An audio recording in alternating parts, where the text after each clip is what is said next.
আগস্টের গণঅভ্যুত্থানে সংঘটিত মানবতাবিরোধী অপরাধে নিজের সংশ্লিষ্টতা স্বীকার করেছেন পুলিশের সাবেক মহাপরিদর্শক চৌধুরী আব্দুল্লাহ আল মামুন।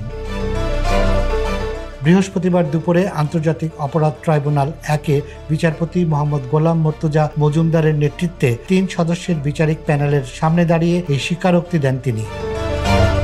পুলিশের সাবেক মহাপরিদর্শক চৌধুরী আব্দুল্লাহ আল মামুন বলেন, আমি নিজেকে দোষী সাব্যস্ত করছি। আন্দোলন চলাকালে সংঘটিত অপরাধগুলোর বিস্তারিত আদালতে তুলে ধরতে চাই, রহস্য উন্মোচনে সহায়তা করতে চাই। আইন অনুযায়ী নিজের দোষ স্বীকার করে অন্যদের বিরুদ্ধে সত্য উন্মোচনের সহযোগিতার শর্তে যিনি সাক্ষ্য দেন তাকেই বলা হয় রাজসাক্ষী।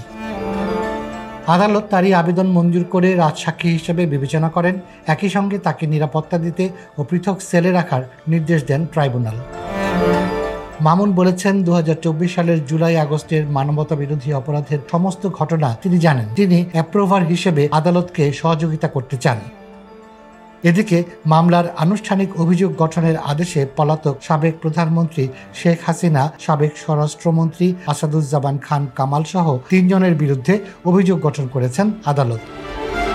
রাষ্ট্রনিযুক্ত আইনজীবী আমির হোসেন পলাতক আসামিদের পক্ষে আদালতে উপস্থিত ছিলেন। এখন আদালতের পরবর্তী কার্যক্রমে মামুনের সাক্ষ্য গুরুত্বপূর্ণ হয়ে উঠবে। মানবতা বিরোধী অপরাধের রহস্য উন্মোচনে তার ভূমিকা নজরে রাখছে গোটা দেশ। রুমি নোমান, খবর সংযোগ।